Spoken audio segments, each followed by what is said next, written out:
My parents waited until my 30th birthday to ask me to sign away everything I had saved. They called it a family loyalty agreement, one page, printed at home. Sign the down payment on my condo over to my brother, or get erased from the will. My father filmed me reading it, for the record, and I read it because 30 years of being the reasonable one is a hard habit to break. I told myself it was only a threat, just my parents being my parents. Then, a week later, my brother's loan officer called. He did not ask whether I had signed. He asked who else had a copy of that video. And when I asked him why it mattered, he went quiet for a second, then said, "Because the timeline doesn't work." I have thought about that sentence more than I have thought about almost anything in my life. Because the timeline doesn't work. 5 words from a stranger in a call center, and they undid a story my family had spent months building around me. Let me back up and tell you who I am, because you are going to need to trust me on some technical things later, and I would rather you trust me now. My name is Paisley. I turned 30 this summer. For a living, I authenticate video. That is the plain way to say it. The formal title is Certified Forensic Multimedia Analyst, and I work at a small private firm that contracts with courts and law offices. When a piece of footage shows up in a case, and someone needs to know whether it is real, whether it was edited, when it was actually shot, on what device, that lands on my desk. I pull metadata, I build chain of custody. I have sat in a witness box and explained to a jury why a timestamp burned into the corner of a screen is not the same thing as the truth. I am good at my job. Remember that. My family forgot it. Let me give you one small picture of the job, because it matters later. A year ago, I sat in a courtroom and watched an attorney try, for an hour, to make a jury believe a security video had been recorded on a night it was not. He had a date in the corner of the footage, big and white and confident, and 12 people were prepared to trust it, because why wouldn't you trust a date on a video? And then it was my turn, and I explained slowly, in words a person can hold, that the date in the corner is just text a machine paints on top of a picture, and that the real record of when a video was born lives underneath it, in the file itself, where no one can casually change it. I showed them the real timestamp. The confident date in the corner was a lie, and the quiet one underneath was the truth, and the case turned on the difference. I drove home that night thinking about how many people go their whole lives never knowing that the loudest date is not the true one. I did not know then that the most important time I would ever use that fact would be against my own father. If you are listening to this while you fold laundry, or drive home, or lie awake at 2 in the morning, I would love to know where you are and what brought you here. Go ahead and tell me in the comments. And if stories about families and the quiet things they do to each other keep you up too, you already know what to do with that subscribe button. I am glad you are here. I mean it. This is not an easy one to tell. For most of my life, I was the reasonable one. Every family has a role for each child, and mine was written before I could object to it. My brother, he is 3 years older, was the one you worried about, the one you rooted for, the one whose problems were emergencies. I was the one who was fine. Fine as a job. Nobody thanks you for it. You just do it, quietly, for 30 years. And one day you realize being fine was the qualification they were looking for all along. Because a person who is always fine is a person you can take from. My parents handled the paperwork. That was the phrase, growing up. Don't worry about it, we handle the paperwork. Taxes, forms, the small print on things. My mother would push a page across the table and say, "Sign here." And I would sign, because they were my parents, and that is what you do. It never occurred to me that a sentence like "we handle the paperwork" could be a weapon. It sounds like a kindness.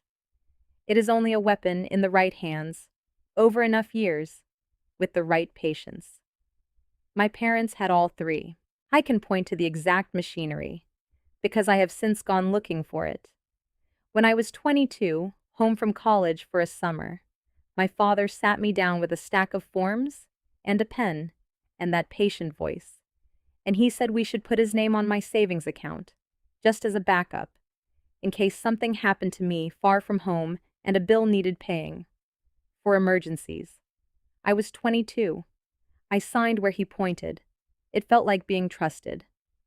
I want you to hear how ordinary it was. A father, a kitchen table, a daughter who signed where she was told.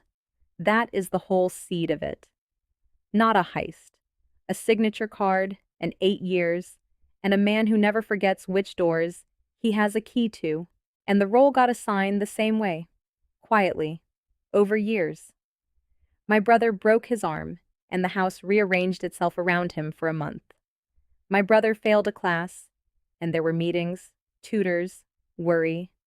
I got good grades and a scholarship and a summer job, and the reward for handling myself was that no one had to think about me. I learned that competence buys you invisibility in a family that only has attention for emergencies.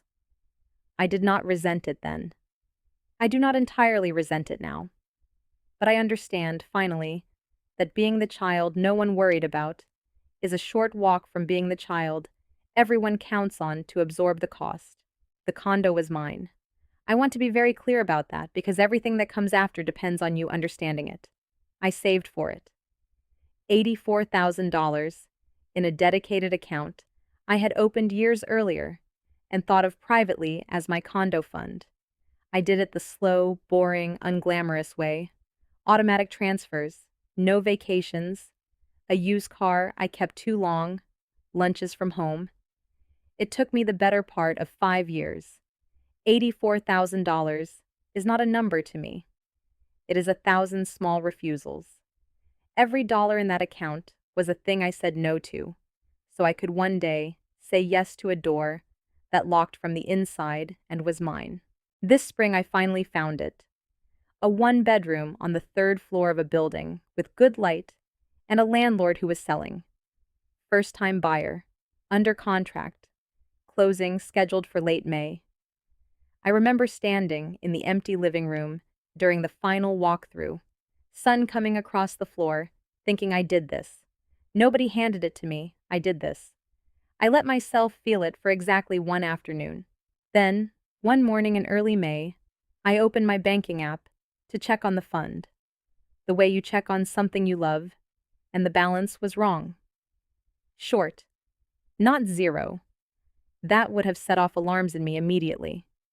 Short, by a strange, specific amount, the kind of gap that makes you assume you are the one who is confused. I stared at it. I refreshed it. I did the thing we all do, which is decide, against evidence, that it must be nothing. I texted my father, because he was the one who handled the paperwork. I said, the balance in my fund looks off. Is something pending? And he wrote back within a minute. Easy as anything. Bank glitch, honey, pending transfer error. They do it at month end, it'll settle. He even added a little joke about banks being useless. I read that text and I felt relief. Actual relief. Because I wanted so badly for it to be nothing that a 2-line message from my father was enough to make it nothing. Hold that feeling in your mind. That is the whole trick of a family like mine. They do not overpower you. They just get you to help them. My closing died a week later.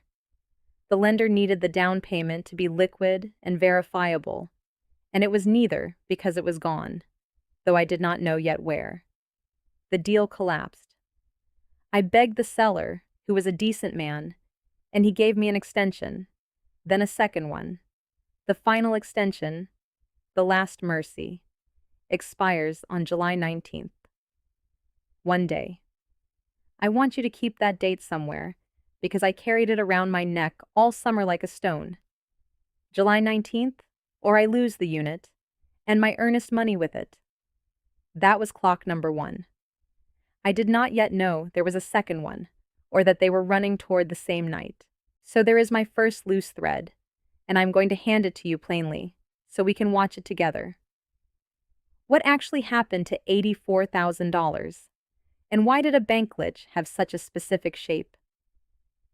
Here is my second thread. Will I lose the condo, the one thing I built alone, over a number I could not explain? And here is the third, the one I did not even know was a thread yet. Why do my parents protect my brother so completely, so automatically, that they would reach into my life to do it? Keep all three. I will not drop them. Now, my 30th birthday. They made a dinner of it, which should have warned me, because my family does not make dinners of things unless something is being asked for underneath the meal. My mother cooked. My father was warm in the particular way he gets warm when he needs something. Expansive, telling old stories, refilling my glass. My brother was there, quieter than usual, pushing food around his plate. I noticed it, and filed it away, and did not understand it. I understand it now. After the plates were cleared, my father took a single sheet of paper out of a folder. Printed at home. I could see the faint banding from a tired ink cartridge. At the top, in a bold font, he had clearly chosen himself. It said, Family Loyalty Agreement. My mother folded her hands. My father slid it across the table the exact way she used to slide forms across the table when I was small, and he said, in the gentlest voice, We wanted to do this properly. On your birthday. As a family. I read it. It was one paragraph.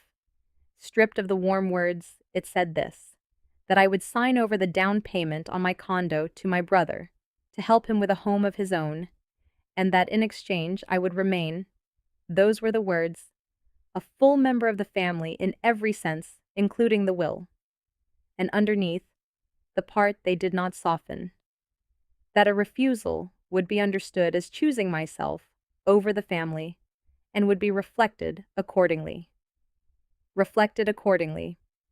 My father wrote that. He is a man who chooses his phrases. And then my father lifted his phone, and he pointed it at me, and he said, Read it out loud, sweetheart, for the record. So there's no confusion later about what we all agreed. For the record, he said it lightly. I read it out loud. I want to tell you I threw the paper down and walked out, but I did not. And if you have ever been the reasonable one, you already know why. 30 years of being the one who keeps the peace does not switch off because a room turns cruel. It switches on. That is what it is for. I read the page aloud into my father's camera in a steady voice at, I would learn this later, to the minute, 8:52 in the evening, and I told myself, the whole time, this is just a threat. This is just mom and dad being mom and dad. Nobody actually does the thing they are describing. I signed nothing that night. I read, and I handed the page back, and I went home, and I did not sleep, and I told myself it was over. It was not a threat. It was a shoot. My father was not recording a moment. He was recording an asset. But I am getting ahead of the story, and I promise to walk it with you honestly, so let me go back to that phone call, the one that split my life into before and after. A week after my birthday, late June, my phone rang from a number I did not know. I almost let it go. I am glad past me picked up. It was a man, professional, careful, in the way people are careful when they are on a recorded line, and he introduced himself as the loan officer handling my brother's home purchase. He was calling, he said, about a gift letter and a source of funds question, and he understood I was the sister providing the down payment gift. I said the sentence that I think saved me, though I did not know it at the time. I said, I'm sorry, I haven't given anyone anything. What is this about? There was a pause. A working pause. A man recalibrating. Then he asked his real question, the one that had nothing to do with the script my father had written for the evening. He asked, Ma'am, who else has a copy of the video you made on the 20th?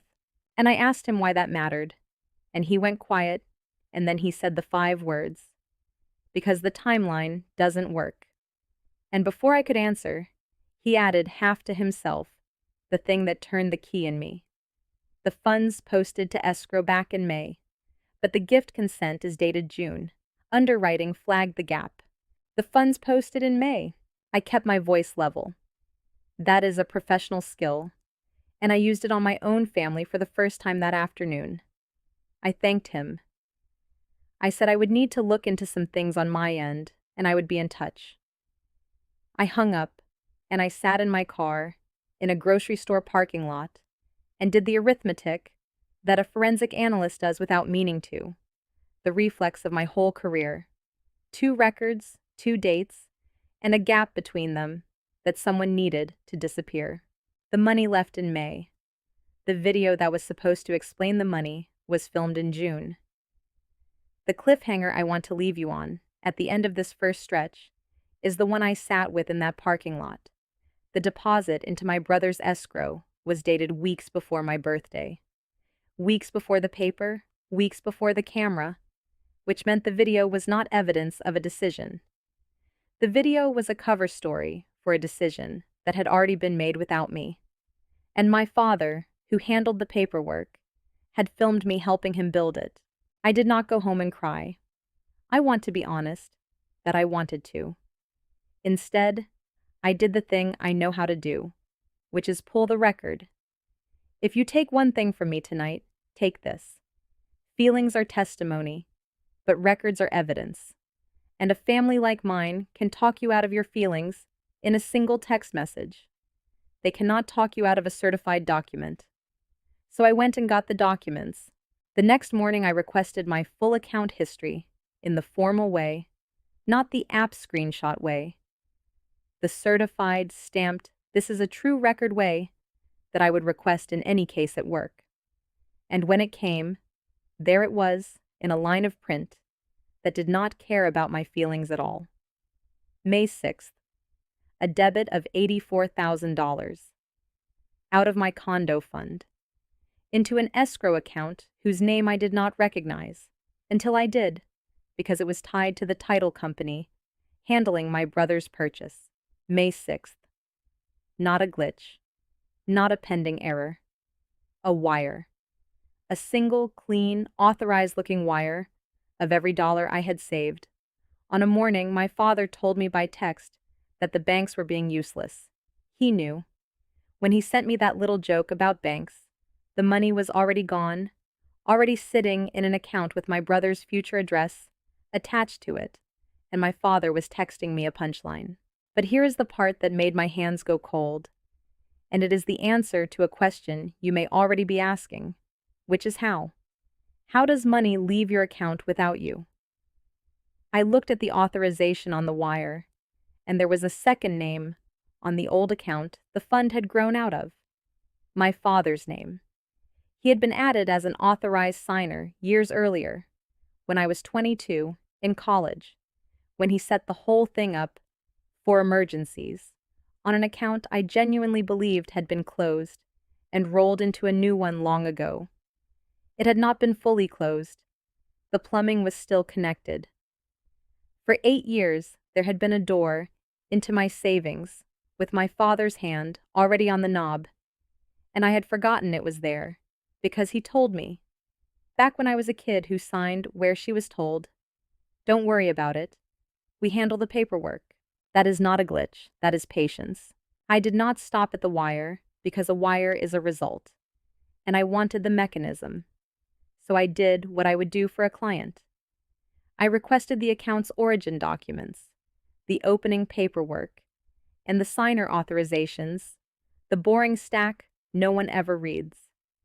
And there it was, in my own 22-year-old handwriting, a signature card, adding my father as an authorized party for emergencies, dated the summer I came home from college. There was no revocation behind it, nothing closing it. When I opened my dedicated condo fund, years later, I had done it the way people do, assuming the old account was finished and gone, assuming a thing is closed because you stopped looking at it. But the two were linked in the bank's plumbing in a way I never understood, and the old authorization had never been torn up. For 8 years, my father held a valid key to a door I thought I had walked away from. I sat with that a long time, because it reframed everything. This was not an impulse in May. My father did not wake up one morning and grab the money in a panic. He had kept a signature alive for 8 years, the way you keep a spare key on a hook by the door. Not because you plan to use it, but so that it is there on the day you decide to. My whole life I had thought of my father as careless with feelings and careful with paperwork. I had the second half right. I had just never asked what the paperwork was for, so now I knew what happened to the money. Loose thread one answered, the ugly way. And my second thread pulled tight in the same hour, because with the fund gone and provably gone, my condo was dead, unless I could put 84,000 liquid dollars back where they belonged before the seller's final extension ran out. July 19th. I had, at that point, about 3 weeks.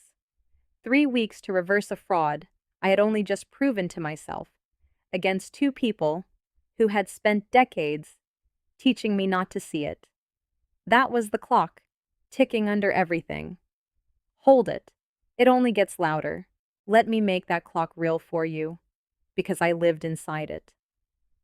My real estate agent, a brisk woman who had already been more patient with me than the situation deserved, called me the week after my closing collapsed, and I could hear in her voice that she was carrying a message she did not enjoy. The seller was a good man, she said, but he was not a charity. He had his own next thing waiting on this sale. He would grant one more extension, the final one, to July 19th, and he would hold my earnest money as the thing that made the extension worth his while. If I could not close by then, I lost the unit, and I lost the deposit, and he moved on to the buyer standing behind me in line. She asked me gently whether I was still good for it, whether the financing had cleared up. And I said yes because I was going to make it yes, though at that moment I had exactly zero of the $84,000 it required, and every one of them was sitting in an account with my brother's future address on it. I remember hanging up and looking at the calendar on my wall and doing the math out loud in an empty room. Weeks, not months, weeks to prove a fraud, reverse a wire, and put the money back where it belonged, or lose the one thing I had built with my own hands and pay for the privilege of losing it. That is the kind of pressure that either breaks you or clarifies you. I had spent 30 years being breakable. I was about to find out I had run out of the patience for it. I did one more thing before I let myself believe it fully, because belief is dangerous and verification is safe. The escrow account on my wire had a name I half recognized, and I called the title company it belonged to, as what I legitimately was, a person whose funds had landed in their escrow. I did not lie. I did not have to. I said my name, and I said that $84,000 from my account appeared to have been deposited into an escrow they were holding, and I wanted to understand the transaction. And the woman on the phone, polite and procedural, confirmed the shape of it, without meaning to tell me anything I should not know. Yes, that escrow was tied to a residential purchase. Yes, the funds had posted in early May. And no, she could not discuss the buyer, but she did not need to, because I already knew the buyer packed his kitchen into boxes with his own handwriting on the sides. So it was real, and it was traceable, and it was documented on their end, as well as mine. Two institutions now held a record of my money going somewhere I never sent it. That mattered more than I can say, because the whole trick my family had run on me my entire life depended on there being no record. Just their word, their reassurance, their "we handle the paperwork," against my nagging sense that something was wrong. For 30 years, they had won every one of those with a text message. but you cannot text your way out of a title company's ledger. The records were stacking up on my side now, quietly, one certified page at a time, and every one of them said the same thing my family had spent decades training me not to believe, that I was not confused, that I had been right, that it happened. I want to stop here for just a second, because I have been talking about my father like a man in a case file, and I need you to understand, he was also just my dad, who taught me to ride a bike and cried at my college graduation. Both things are true. That is what makes it hard. It would be so much easier if the people who hurt us had the decency to be strangers. If you are somewhere in the middle of your own version of this, a person you love on the wrong side of a line, I see you, and I know the arithmetic doesn't make the ache smaller. Stay with me anyway. It gets steadier from here. Now, the video. Because I am a forensic analyst, and the loan officer had asked who else had a copy, and I had started to understand that the thing my father filmed on my birthday was not a memory. It was a document, and documents can be examined. I did something small, and, I will admit, a little cold. A few days later, I texted my father, warm as anything, and I said, I want to make Mom a nice edited keepsake from the birthday. Can you send me the video you took? I dressed it up. I said something about stabilizing the shaky bits and cleaning up the audio, which is exactly the kind of thing my job would let me do, and exactly the kind of thing a loving daughter would offer. I made myself easy to help. I learned that from them. He sent me a clip, and the moment I opened it, my professional instincts stood up in the room like a second person, because what he sent me was wrong, in the specific way that tells a forensic examiner something is being hidden. It was trimmed. It was re-encoded, compressed, and resaved, which strips the original capture data out and replaces it with the export data of whatever app did the trimming. And burned into the bottom corner, in a font, was a date. June 20th. A timestamp that a person had chosen to display, sitting on top of a file that no longer carried the real one underneath. To a normal person, a date in the corner of a video is proof. To me, it is a decoration. Anyone can put any date in the corner of anything. The truth of when a video was made does not live in the corner. It lives in the metadata. The invisible record the camera writes at the instant of capture, the creation timestamp, the device model, the encoding fingerprint. And my father had sent me a file with all of that scrubbed out and a pretty painted date on top. He had not sent me a memory to edit. He had sent me the version he wanted to exist, which told me two things. First, that he knew the real file was dangerous, or he would not have bothered to launder it before it left his hands. And second, that somewhere on my father's phone was the original, the true capture, with the real metadata still breathing inside it. The trimmed clip was a copy of a copy. I did not need a copy. I needed the file that was written at 8:52 that night by the camera itself. The cliffhanger I carried into that week was simple and heavy. To prove what happened, I was going to have to get the original off my father's phone, and I was going to have to do it without letting him understand why I wanted it. Before I tell you how I did that, I need to tell you about the house, because I went to see them. I told myself I was going to feel them out, but really I think I needed to look at it. The shape of what was being done to me, made physical. I drove over on a Sunday, and the first thing I saw, in the front hall, were boxes. Moving boxes, labeled in my brother's blocky handwriting. Kitchen, books, garage.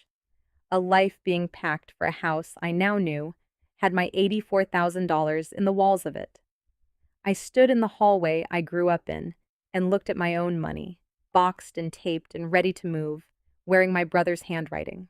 My mother came out and saw me looking, and she did the thing my mother does, which is to find the softest place and press. She said, not unkindly, which is the worst way she says things.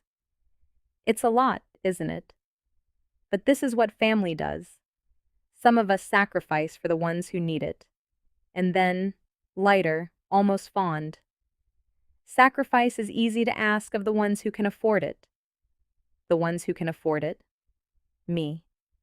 Because I had saved, because I was fine, because being careful my whole life had somehow become a debt I owed to the people who were not. My father was in better spirits than I had seen him in months. Expansive again. And at one point, when my mother was out of the room, he leaned toward me and said something he meant as reassurance, and I received as a gift, though he will never know he gave it to me. He said, "And don't you get any ideas about making trouble over this. There's a second copy, somewhere safe, in case you decide to be difficult." He tapped the side of his nose like a man in a movie. He was proud of it. He wanted me to know he had thought ahead. A second copy, somewhere safe. He thought he was showing me a locked door. What he was actually telling me was that the video mattered enough to protect, that he, too, understood it was the load-bearing wall of the whole scheme. You do not make backups of a birthday memory. You make backups of an asset. He had just confirmed, to my face, that the thing I needed to get my hands on was the thing he was most afraid of me getting my hands on. I drove home, and when I checked my phone at a red light, there was a voicemail. The loan officer again, careful as always, and the message was short. He said the underwriting team was completing its source of funds review, and he expected a determination within the next couple of weeks, and he wanted me to know because, he chose his words, it may affect people other than the applicant. A couple of weeks, same window as my seller's extension.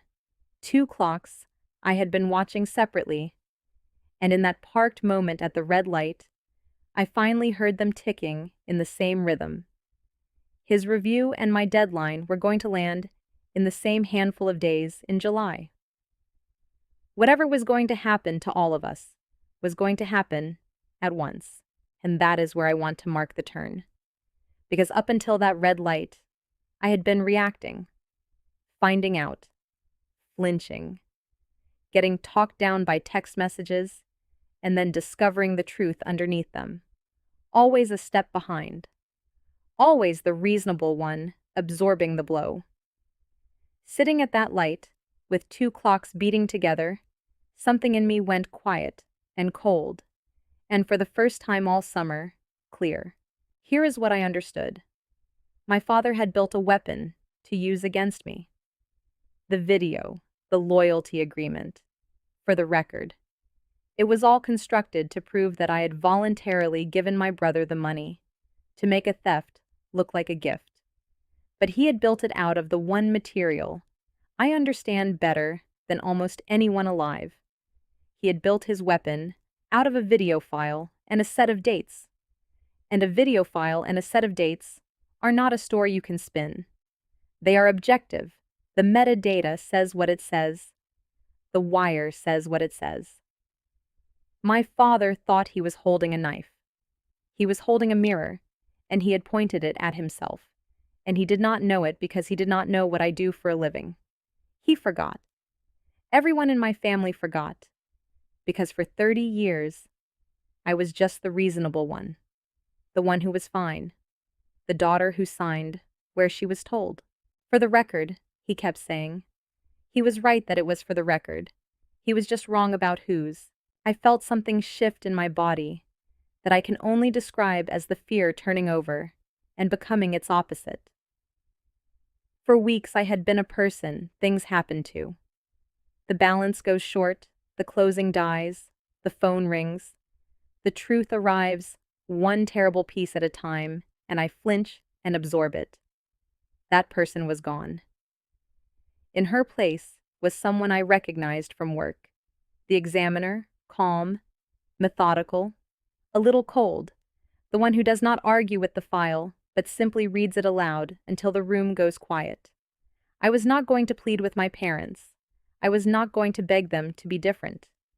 You do not plead with a date, you present it. I stopped being the daughter in the story my father was telling and became the analyst assigned to the case, and the case happened to be the theft of my own life. It is the best thing that could have happened to me, though it broke my heart to need it. I did not tell anyone what I had realized. Not the loan officer, not my brother, not a friend. I have learned that a plan is safest inside one head. I told my parents nothing. I declined when they pressed to sign the agreement. I was vague. I was still the reasonable one on the surface. I said I needed time. I was thinking about it, which they read as weakening, and I intended them to. And underneath that soft surface, I did the thing I know how to do better than anyone they have ever met. I started building a case, not a feeling, not an accusation, a court-grade evidence package, the kind I build for a living, the kind that holds up when a man in an expensive suit tries to tear it apart in front of a jury. Certified wire record. The video's true metadata, once I got it. A written forensic timeline. Chain of custody on every piece. I stopped being afraid and started being thorough, and if you have never felt that particular shift from prey to patient, I hope one day you do, because it is the closest thing to power I have ever felt. So here is where I want to hand it to you, because we are in this together now, and I am curious what you would do. I had 3 weeks, 2 clocks, a father with a second copy hidden somewhere, and a video I needed in its original form off his phone without him understanding why. Before I tell you how it went, tell me, what would you have done in my place? Sign and stay safe? Blow it all up? Walk away and eat the loss? Put it in the comments. I read them, and I have a feeling this one is going to divide the room. Then stay with me, because now the reasonable daughter goes to work. The first thing I did was stop treating this as my life and start treating it as a case, because I am calmer and smarter when it is a case. I opened a fresh case file, the way I would at work, and I wrote at the top the 2 facts I already had. Money out May 6th, per certified record, and a video my father claimed proved consent, provenance unknown. Then I wrote the question a case asks that a daughter never does. What would it take to prove which of these is true? To a stranger who owes me nothing, I needed to understand the rules my father was bending, so I read them the way I read a technical standard.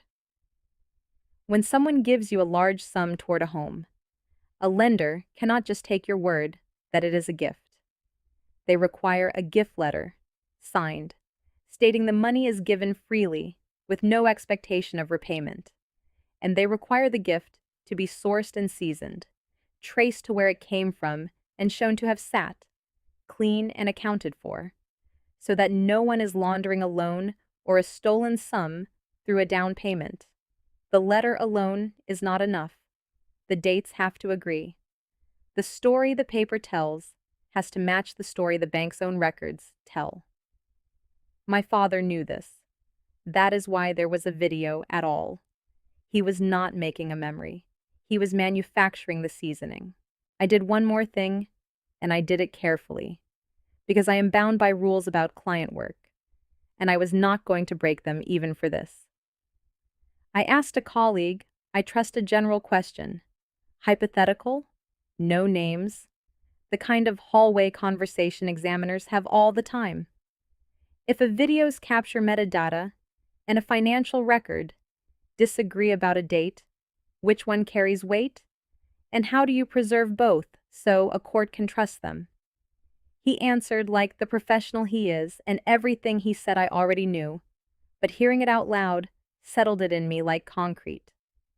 Metadata, written at capture, preserved with chain of custody, is objective. A date typed into the corner of a frame is nothing. Get the original. Never work from a copy. Document how you got it. I was going to do all 3. The pretext had to be perfect, because my father is not a stupid man. A stupid man does not stay a signer on his adult daughter's account for 8 years and remember to use it. So I could not ask for the original video for any reason that had to do with the video itself. I had to make him want to send it to me, for a reason that had nothing to do with dates. I built it out of the keepsake idea I had already planted. I called my mother, sweetly, and I said I wanted to surprise her, that I was going to make a real edited piece from the birthday. Something nice, color-corrected, with music, the kind of thing my work software could do beautifully. And I said, in the offhand technical way that makes non-technical people stop listening closely, that the clip Dad had sent was too compressed to work with. It had been resaved, and the quality was baked down, and I needed the untouched original, straight off his phone, or the edit would look terrible. I made it his fault in a flattering way. You compressed it when you trimmed it, Dad. Just airdrop me the raw one, the full resolution file. Don't do anything to it this time. And because I had made it about quality and about doing something loving for my mother, and because he had no idea that the full resolution file, don't do anything to it, was the exact phrase a forensic examiner uses to preserve evidence, he sent it. The original, full resolution, straight off the device. I opened it on my work machine, in the environment I use for real cases, and I extracted the metadata, and I want you to know that my hands were shaking. Not from fear, from the other thing. The thing right before you are proven right. The container told the truth. Creation timestamp. June 20th, 8:52 in the evening. Not a burned-in decoration. The real one, written by the camera. Device model, my father's phone, the exact model, its fingerprint, all over the encoding. Everything the trim clip had scrubbed away was here, whole and quiet and devastating. The video that was supposed to prove I consented in a way that lined up with the money. The video was born 6.5 weeks after the money left. The metadata and the wire agreed with each other and disagreed with my father, and neither of them could be talked out of it by a text message. I need to slow down on that moment, because it was the hinge of everything, and I have replayed it more than I would like to admit. Extracting metadata is not dramatic to watch.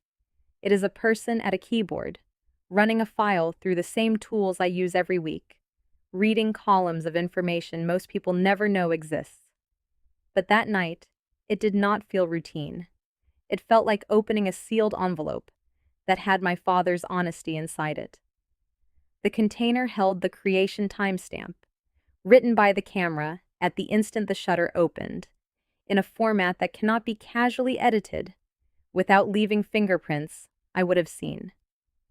It held the make and model of the device, and it was his phone, down to the specific model, its encoding signature unmistakable. It held the moment, the 20th of June, 52 minutes past 8 in the evening. There was that time again, precise as a heartbeat. Sitting under a video my father had dressed up with a painted date and sent me believing I would never look beneath it. He forgot that looking beneath things is the entire job. He handed the examiner the evidence and trusted her not to examine it, because for 30 years the examiner had been the reasonable one, the one who was always okay with things. I thought that was the whole prize. It was not. Because when I looked at the full capture from that night, the original, untrimmed, everything my father had cut away before sending me the sanitized version, there was more footage than I had ever seen. There was a before. The trimmed clip started with me reading. The original started earlier. And the cliffhanger the file handed me, sitting alone in my office at 9 at night, was that there was an earlier clip from the same session, a first take that I was never supposed to see.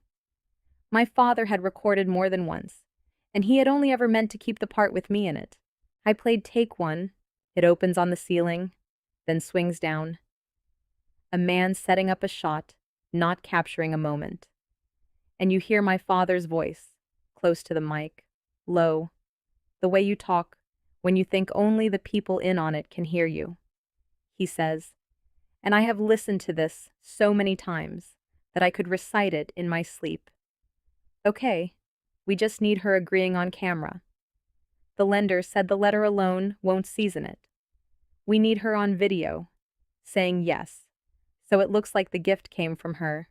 Not, just get her to read the page, and we're covered. And then, off to the side, my brother's voice. Uneasy, not a mastermind, a man being pulled. Dad, is she gonna be okay with this? And my father, not even unkind, just certain. She's always okay with things. Just let me handle it.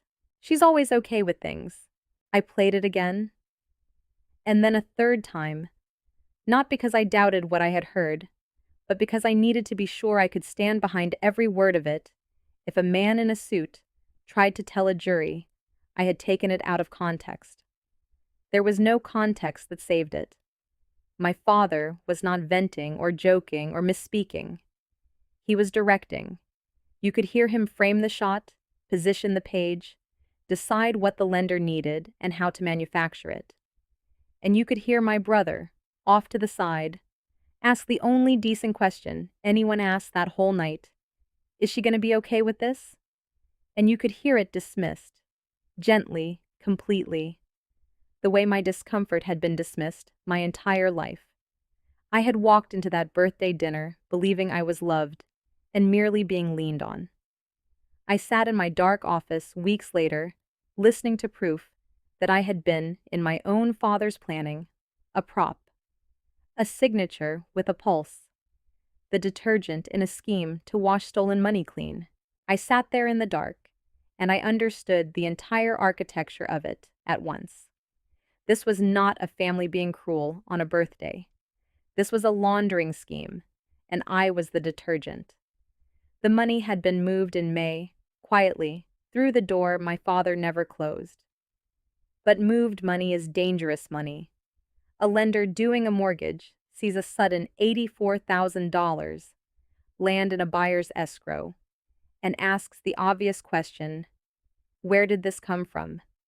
And a large gift has to be documented and sourced and, in their word, seasoned, proven to be a real unconditional gift and not a loan or a laundered sum. The letter alone would not do it.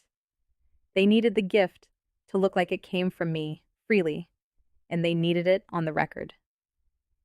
So they built a birthday. They wrote an agreement. They pointed a camera.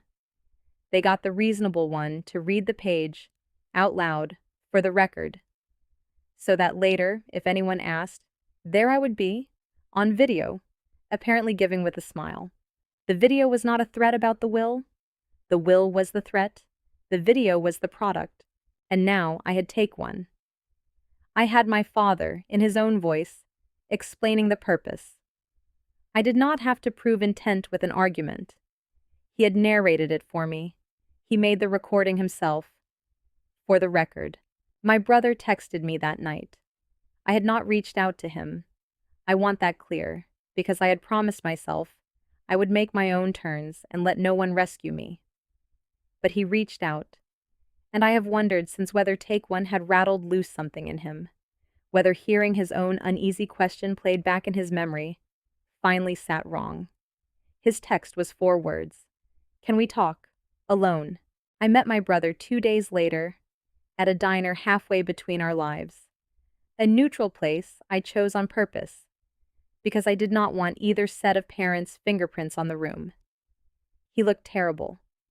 I will not pretend I felt nothing looking at him.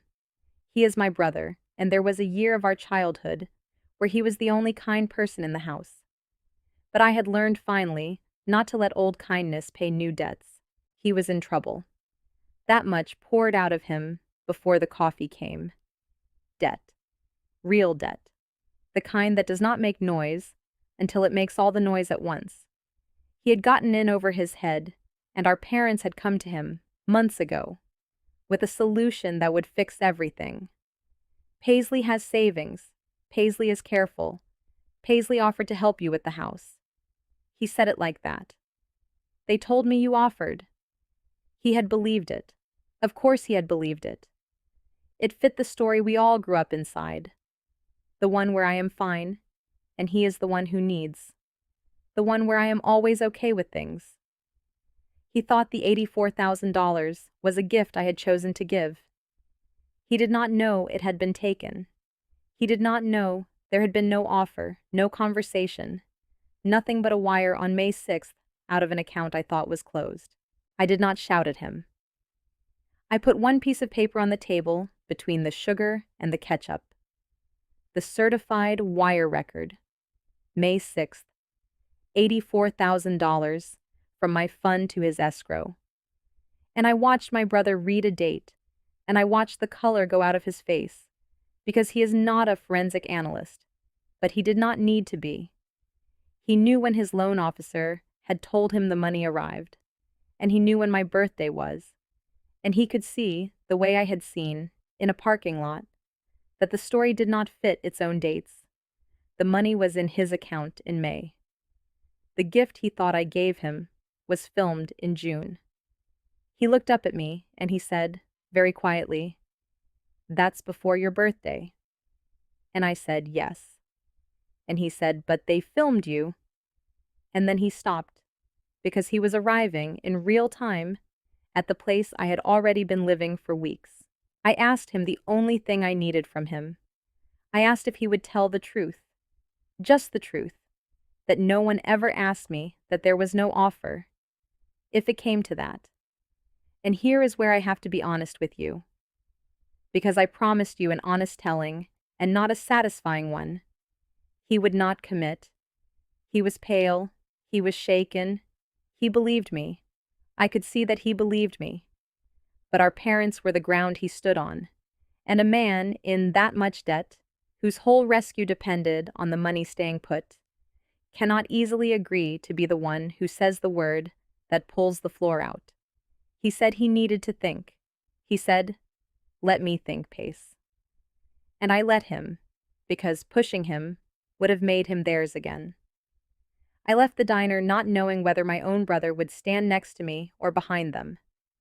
That was the cliffhanger I drove home with, and it was the loneliest one yet. That night, before my parents made their move, my father made a smaller one.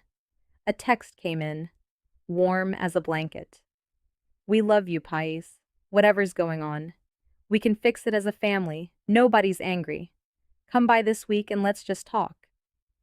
I read it 4 times because I know my father, and I know that when he goes soft, it is because he has felt the ground move and wants to know which direction. It was a probe. He had heard somehow from the lender, from my brother, from the heir, that I was not simply sulking, that I was doing something, and he was fishing to find out what. So I gave him exactly the fish he wanted. I wrote back that I was overwhelmed and hurt, and needed a little time, that I loved them too, that I was not trying to fight. Every word of it engineered to make me sound like the reasonable one folding, the daughter about to come around, the problem about to solve itself. I wanted them relaxed. I wanted them certain they had won, right up until the moment they had not. It is a strange thing to lie to your father by telling him the feelings he wants to hear. But I had learned deception from a master, and I had decided, finally, to use the tools of the house against the house. It got faster after that. These things always do at the end. That same night, my parents called a family meeting. Not a dinner, a meeting, and not just us. My father got on the phone and summoned the extended family, my aunt, my uncle, my grandmother, the whole quiet jury of people whose good opinion my parents have lived and breathed for as long as I have known them. It was scheduled for the evening of July 18th, and I understood, the instant my mother's text came through with its false warmth, why now? Why the audience? The loan officer had told them something. Somewhere in the machinery, a request for records had surfaced. Someone was digging. And even if they did not know it was me, they knew the ground had shifted. They were not calling a meeting to celebrate. They were calling it to close the deal in front of witnesses, to play the video, to prove she already agreed, to put me in a room full of the people whose opinion I had spent my whole life earning, and to use their eyes as a vice. Sign in front of your grandmother. Be the reasonable one in front of everyone who loves you. They were going to make my own family the pressure. My brother went dark for 2 days after the meeting was called, and those 2 days were their own kind of torture, because I did not know which way he was going to fall. Then he texted, late, a single line. I don't know what I'm supposed to do. Not a betrayal and not a promise. A man on a fence with a mortgage on one side and his sister on the other. I did not push. I have learned that when someone is on a fence, the surest way to send them to the wrong side is to shove. So I wrote back one thing, the truest thing I had. I said, you don't have to do anything. You just have to not lie for them. And then I put my phone face down and made myself not watch for the dots. He wrote back an hour later, and it was worse than a no because it was honest. He said our parents had called him the moment he got home from the diner, that they already knew he had met with me, that our mother had cried and our father had reminded him, gently, always gently, of everything they had done for him, of how the house depended on the money staying where it was, of how family does not turn on family. He said he felt like he was being asked to choose which parent to drown. He did not say he would stand with me. He did not say he would stand with them. He said he was tired and he was sorry, and he went quiet again. And I understood that I could not build my case on my brother because my brother was not solid ground. Whatever I brought into that room on the 18th, I was going to have to be able to hold up without a single other person confirming it for me. Good thing my whole job is making evidence that stands on its own. The last week before the 18th was the worst of it, and it came at me from both directions at once, which is how people like my parents work. Never one hand, always two. On one side, love. My mother called and cried, real tears or performed tears. I have stopped believing there is a difference for her, and told me she missed me, that this had gotten so ugly and it did not have to be, that we were a family and families forgive. On the other side, the knife. My father, separately, reminding me, always lightly, always with that tap of the nose, about the second copy, somewhere safe, and about the will, and about how the family would understand if I chose myself. They would just understand it accordingly, reflected accordingly. Love in one ear and threat in the other, and both of them I finally saw in service of the same thing. Get her to sign, get the gift papered, season the money, save the loan, keep the story. There was one more turn of the screw that week, and it came in a form I did not expect. My aunt called me. Not to threaten, my aunt is not built for it, but to plead, which was worse, because it was sincere. My father had gotten to her first, of course, with his version, the ungrateful daughter version, the she promised and reneged version, and my aunt called to tell me, kindly, that she hoped I would do the right thing at the family meeting, that my parents were heartbroken, that my brother needed me, that it would be such a shame to tear the family apart over money at my age. And I sat there listening to a woman I love recite a script written by a man who had wired away my savings, and I understood the true purpose of the meeting for the first time. It was not to convince me, it was to convince them, the aunts and uncles and my grandmother, so that whatever I did next, I would do it as the villain in a story already told. I did not defend myself to her on the phone. I did not lay out the wire and the metadata to a woman my father had already prepared. I said, only come to the meeting, Aunt Carol. Watch the whole thing. That's all I ask. Because I did not need to win the argument in advance. I needed the room. I needed all of them there, prepared to believe the worst of me, so that when the dates spoke for themselves, there would be no one left to say I had ambushed anyone in private. Let it happen in the light, in front of everyone, with the person they had all come to blame, standing quietly at the front of the room, holding the truth.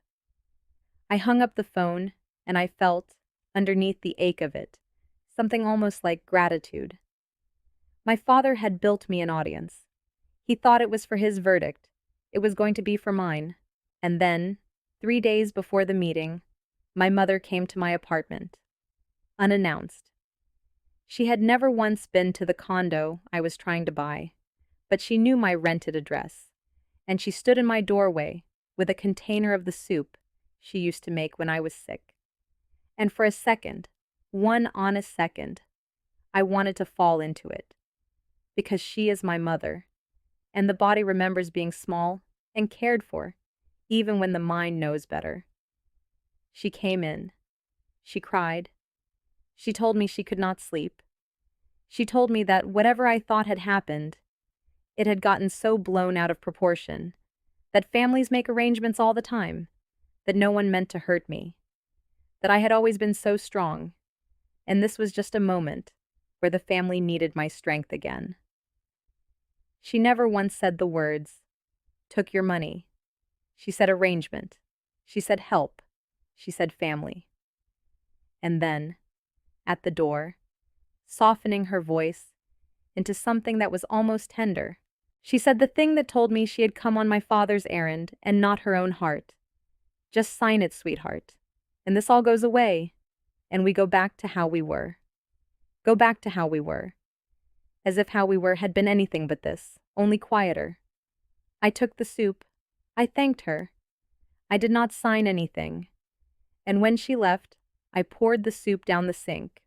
Not out of cruelty, but because I finally understood that some kindnesses are just the wrapping on a demand.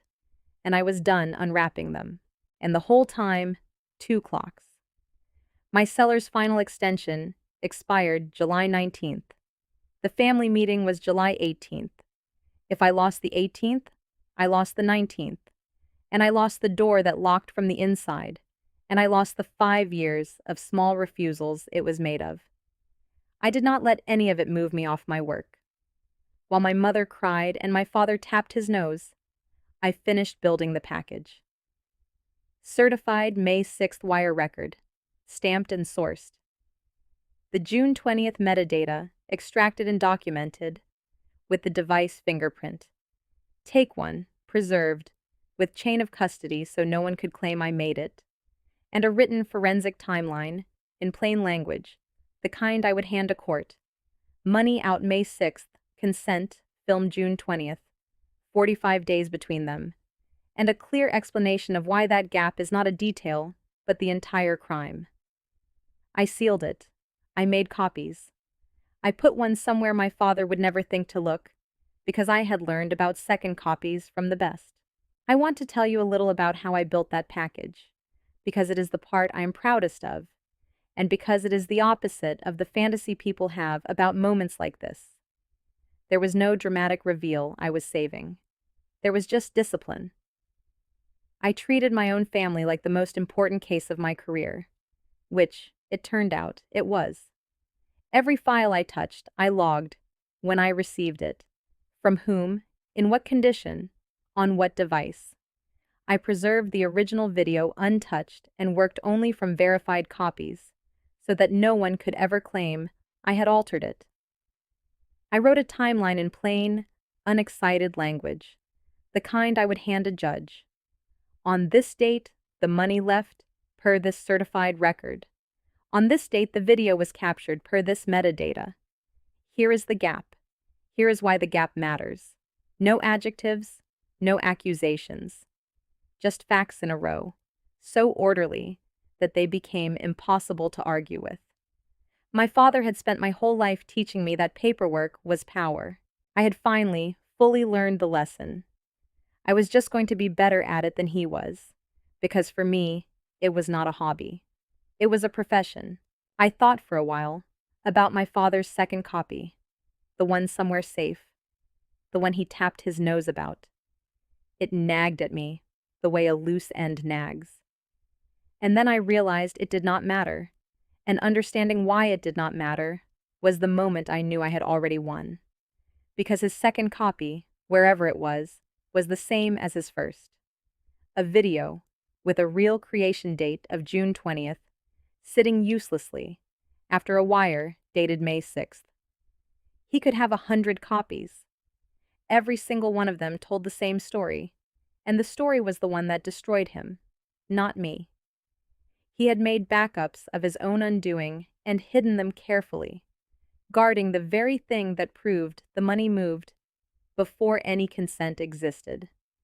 There is a particular kind of justice in a man losing to the evidence he was most careful to preserve. I stopped worrying about his second copy.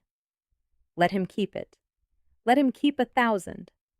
The dates were the dates, and I prepared the room, though no one knew I was preparing anything. I thought about how the evening would actually go, minute by minute, the way I prepare to present in a courtroom. My father would play his video on the television. He always cast things to the big screen. It was a point of pride. So I made sure that whatever I needed to show could go up on that same screen, cleanly, without me fumbling with cables in front of an audience while my nerve drained away. I loaded the certified wire as a single clear page. I prepared the metadata so it would display in large, plain type beside a still frame from his own video, the 2 dates readable from across the living room.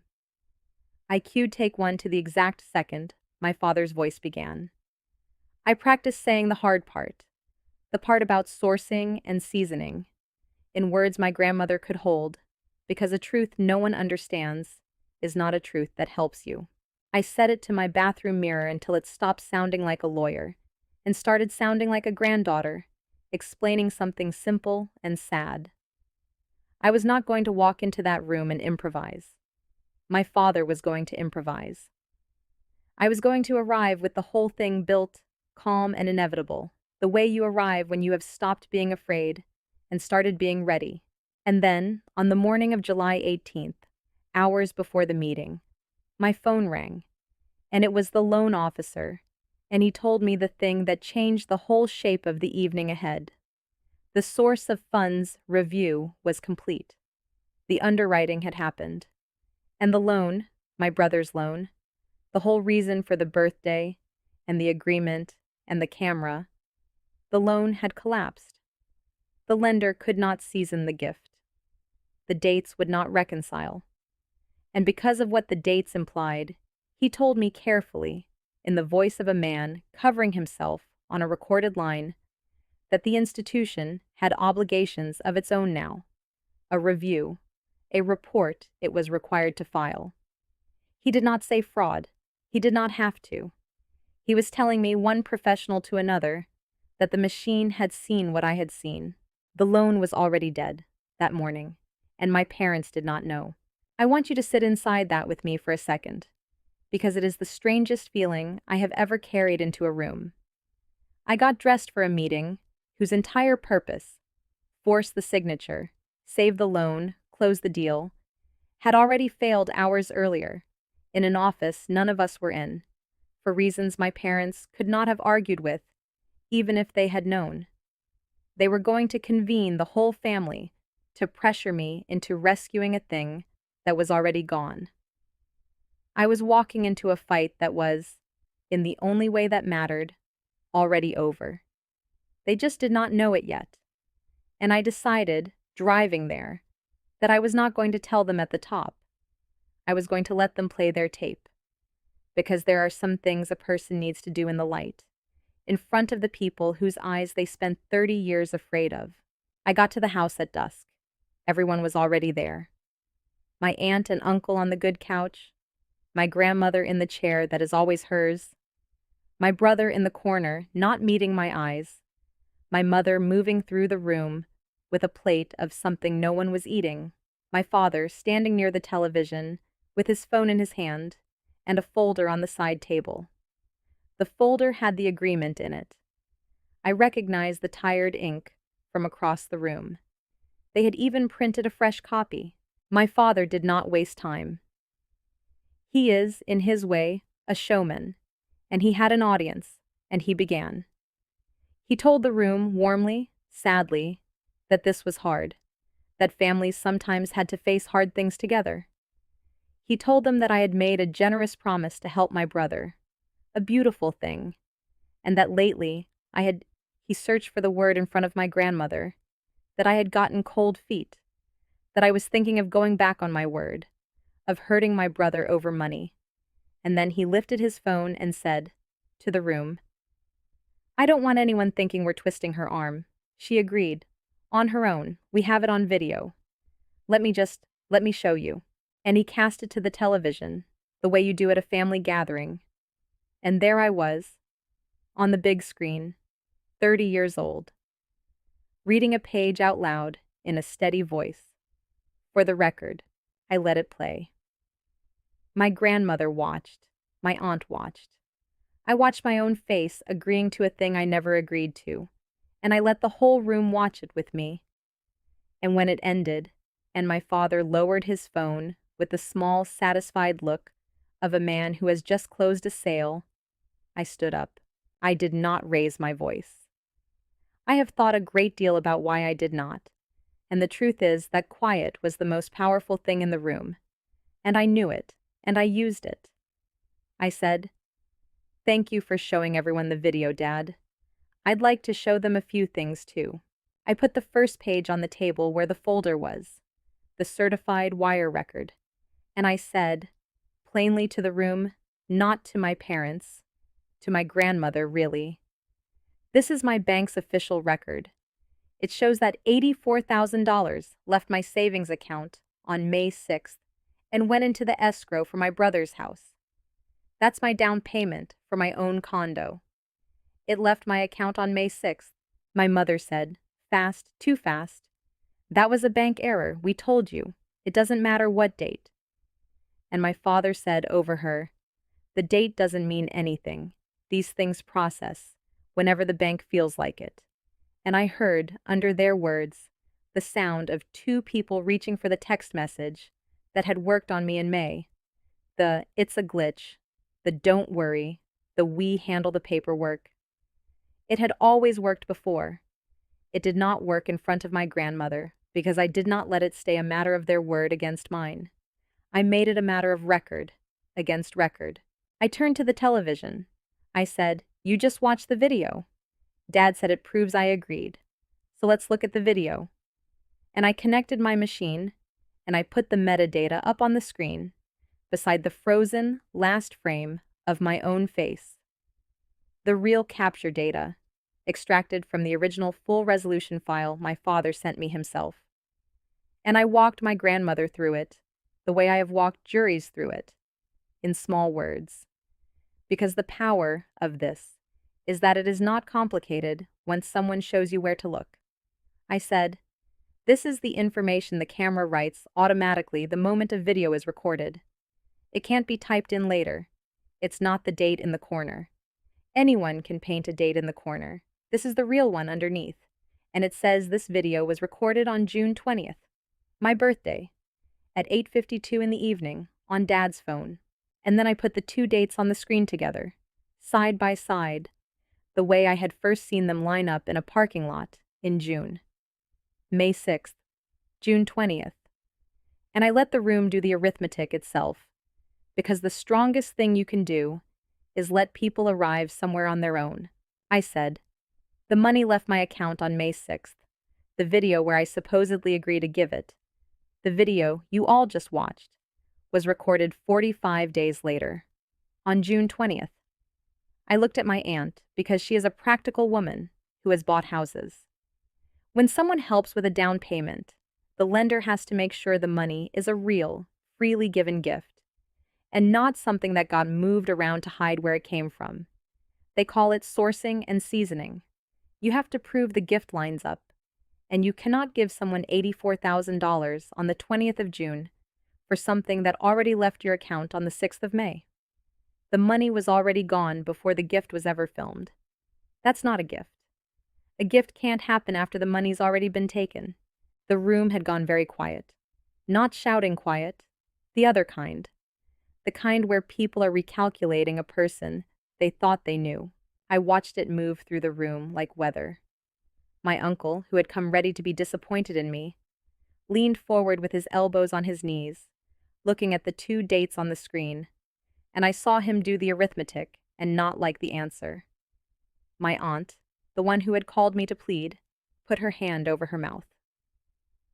My grandmother did not move at all, which from her is the loudest thing there is. And my brother, in his corner, closed his eyes, because he had known this was coming, and had not found the courage to be the one to say it, and now he did not have to, because the dates were saying it for him. My mother tried to take the room back. She stood up and reached for the old tools, the ones that had always worked, and she said, her voice climbing, that I had always been jealous of my brother, that I was doing this to punish them, that no daughter who loved her family would humiliate them like this in front of everyone. And for the first time in my life, it did not work. And I could see on her face the exact moment she felt it stop working, that the room was not turning to me the way it always had, was not rushing to soothe her, was just looking, quietly, at the numbers on the wall, and then at her. She sat back down. There was nowhere for the performance to go. You cannot shame a person out of a timestamp. My father tried once more. He said, and his voice had lost its warmth and found its edge, "This is insane. You're twisting a technicality. You agreed, it's on the tape." And I said, "You're right that it's on tape, Dad. It's just not the only thing on tape." And I played take one. I did not have to say anything over it. I just let his own voice fill his own living room, low and close to the mic, in front of his mother and his sister, and his brother-in-law and his son. "Okay, we just need her agreeing on camera. The lender said the letter alone won't season it. We need her on video saying yes, so it looks like the gift came from her." And then my brother's uneasy question, small in the background. "Dad, is she going to be okay with this?"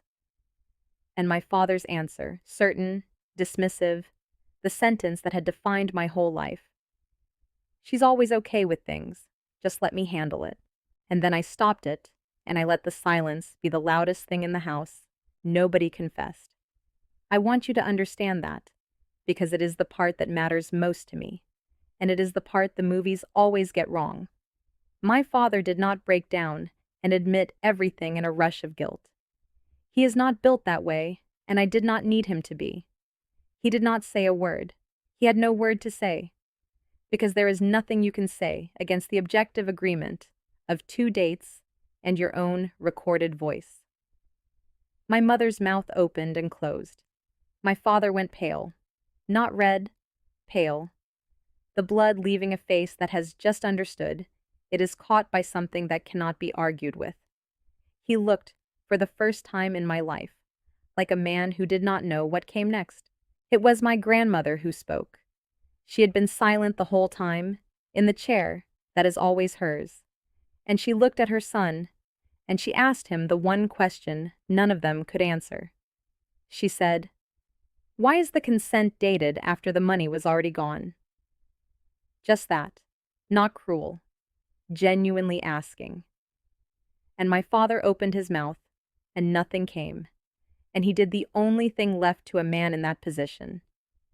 He reached for the television, to shut it off, to make the screen go away, but the metadata was still up there. The 2 dates. His voice had already been in the room. You cannot unring that. Turning off a television does not turn off a fact.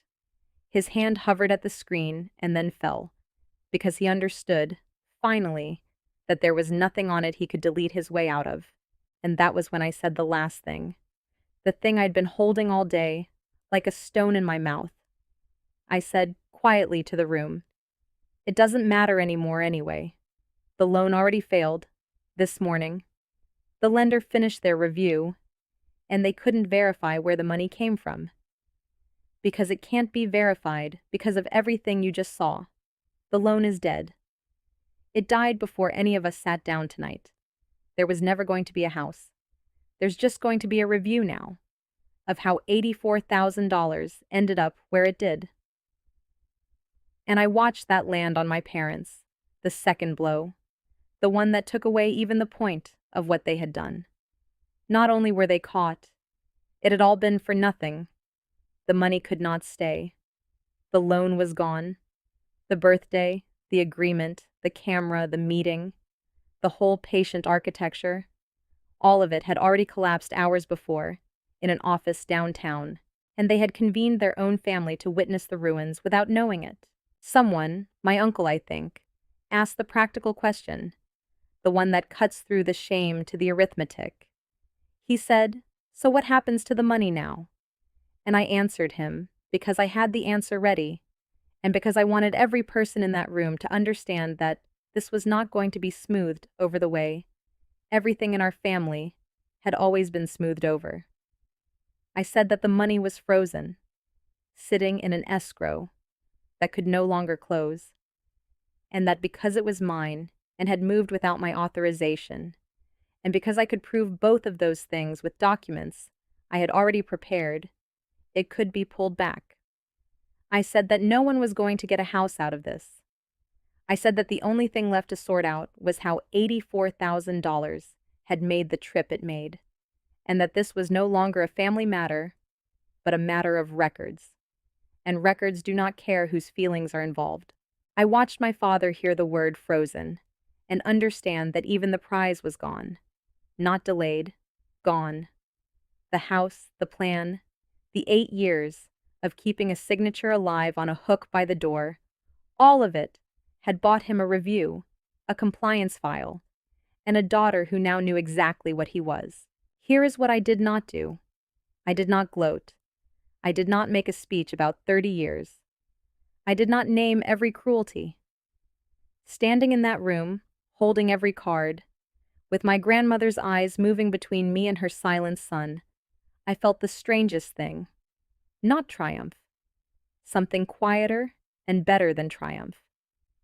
I felt done. I had spent my whole life afraid of that jury of relatives, and it turned out the only thing I had ever needed to do was tell them the truth with the evidence in my hand, and let them see it themselves. I want to say something to you before I tell you how it ended, because if you have made it this far with me, you are probably carrying something of your own. Maybe you are the reasonable one in your family. Maybe you are the one who is always fine, which means you are the one they take from. I spent 30 years believing that keeping the peace was the same as being good. It is not. Being good and being easy to use are not the same thing, and the people who benefit from you confusing them will never correct the mistake for you.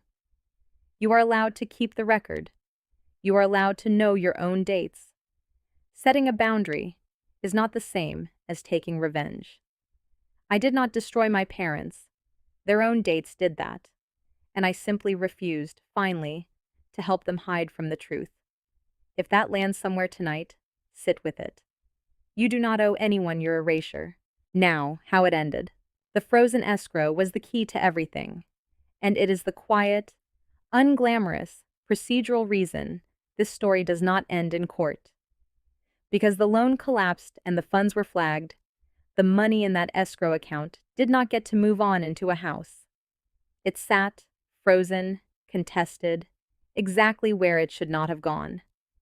And with my documentation, the certified wire showing it was mine, the record that I never authorized it, the whole clean forensic package I had built for weeks, I was able to demonstrate to the bank and the title company and everyone whose job it now was to care that the $84,000 was mine and had been moved without my authorization. It took paperwork. It took the kind of patient, careful, boring documentation that my father had used against me for 8 years, turned around and used for what was right. The money was reversible, and it came back.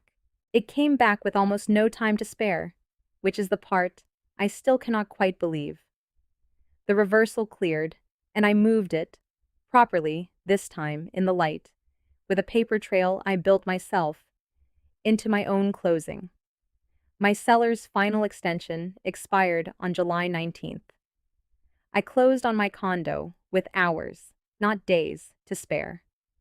I stood in that third-floor living room again, the one with the good light, except this time the light was evening light, and the floor was mine, and the door locked from the inside, and no one on this earth was a signer on anything of mine but me. I sat down on the floor, because there was no furniture yet, and I did not cry the way I thought I would. I just breathed. For the first time in a very long time, I was the only person handling my own paperwork. I chose not to press charges. I want to tell you why, because it was not weakness, and it was not forgiveness, exactly. I had everything I would have needed. The wire, the metadata, take one. My father's own voice explaining the intent. A prosecutor's dream, handed over by the defendant himself. I could have. Part of me, the part that spent 30 years swallowing it, wanted to. But I looked at what I actually needed. And what I needed was my money and my door and my life. And I had those. Dragging my parents through a courtroom would have cost me years and given me nothing I did not already hold. So I took back what was mine, and I walked away. I have gone no contact with my parents, not as a punishment, as a boundary, the plainest one there is. I do not let people who moved $84,000 out of my life while texting me jokes about it stay in my life. That is not revenge. That is just arithmetic. My brother is a harder thing to tell you about, because it is not finished, and I have learned not to tie a bow on things that are still moving. He is estranged from our parents too now. The loan gone, the house gone, the story he was told revealed for what it was. He wrote to me, a while after. It was not an excuse, and it was not quite an apology, but it had one line in it I keep. He wrote, "I should have asked you myself. I let them tell me who you were." That is true, and it is more than my parents will ever say, and it is a thin thread, but I have decided to leave it uncut for now. Maybe it holds, maybe it doesn't. Some threads you just leave hanging and see. I am done pretending I can control which way people fall. I think about the phrase all the time. For the record. My father said it to me across a birthday dinner, like a magician, saying the magic word, so sure that the record he was making would be the one that decided everything. And he was right, in the end. The record decided everything. He was just wrong about what it would say, and wrong about who would read it, and wrong, most of all, about the daughter he pointed the camera at. The one who was always okay with things, who turned out to authenticate video for a living, who had spent 30 years learning to be so quiet and so careful and so easy to overlook that no one in that family ever once considered that being underestimated is its own kind of power. He wanted it for the record, so I kept the record, and the record set me free.